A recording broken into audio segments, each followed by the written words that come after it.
జీవితంలో ఏదో ఒక గతం ఉంటుందేమో. They could be a past mistakes, past decisions, past acts.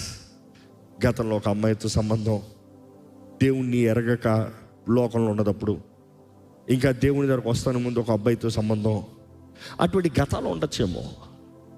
కానీ నువ్వు వివాహం చేసుకుంటానికి వచ్చినప్పుడు నీ పాపము క్షమించబడిందా లేదా?